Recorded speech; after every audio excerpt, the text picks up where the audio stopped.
Olha só aqui, o primeiro exercício, que é o exercício 7.1. Escreva uma função que já tem a definição dela aqui, né? Float, né? Retorno é float, chamada média, que recebe dois argumentos float, n1 e n2, que dá como resultado a média desses valores. Então, questão 7.1, uma questão bastante simples. A gente vai vir aqui, copiar ela aqui.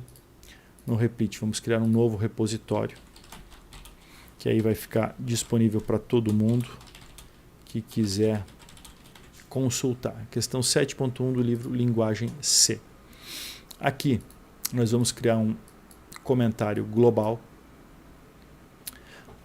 onde nós vamos fazer aqui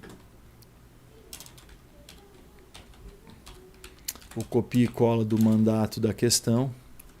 E aí a gente vai vir aqui e vai começar a trabalhar nela. Então, a função média float n1 e n2, ela tem que ser programada antes do main e depois dos includes e dos defines. Então, ela vai vir aqui, float média, tipo de retorno é float.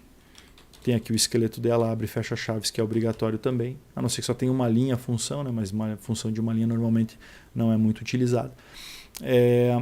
Mas ela vai receber também o float n1 e o float n2, separado por vírgulas aí. Poderia ter mais, 3, 4, 5, 10 argumentos de tipos diferentes, que tem que fazer separar eles por vírgula aqui. E agora ela vai retornar a média, que simplesmente é n1 mais n2 dividido por 2. Aqui a gente tem algumas coisas para falar sobre o cálculo em si, coisa lá do capítulo 2 e 3. Tá? Mas é o que? Primeiro, isso aqui vai retornar um valor errado, porque ao invés de fazer n1 mais n2 e o resultado disso dividir por 2, o que ele vai fazer é equivalente a isso aqui. Ele vai dividir isso aqui por 2 e daí somar com n1. Então, para forçar a precedência dos operadores aí, né, como é sempre multiplicação e que nem matemática normal, né, multiplicação e divisão vem antes. Para forçar a soma antes, eu tenho que colocar obrigatoriamente entre parênteses. No final eu divido por 2. Veja, dividir por 2 nesse caso não tem problema, por quê? Porque isso aqui com certeza é float, né, já que os argumentos aqui são float. Se fossem inteiros e eu fosse retornar um float, por exemplo, talvez seria interessante eu dividir por 2.0, por conta daquela questão que se eu tiver um inteiro com um inteiro aqui, para multiplicação, para soma, subtração, nunca dá problema.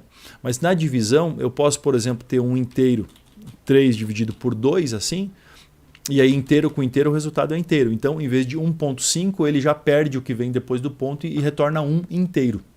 Então, para eu poder retornar um float, sempre um lado tem que ser float assim, ou o outro lado tem que ser float assim. Maiores explicações sobre isso lá no capítulo 2, 3, onde a gente fala sobre variáveis e tipos de dados. Tá bom? Então, aqui vai estar certinha essa média. Então agora eu simplesmente preciso aqui, ó, o exercício nem pede, né? Só para escrever a função. Mas se eu quiser executar ela para testar, eu posso vir aqui, ó, %.2f e colocar aqui média de 2 e 3, que vai dar o quê? 2.5. Média de 1 e 10, que vai ser 11. A soma, portanto, divide por 2, 5.5. Então está certinha a média, a função média aí. Tá bom? Exercício 7.1 resolvido com sucesso. Agora vamos para o exercício 7.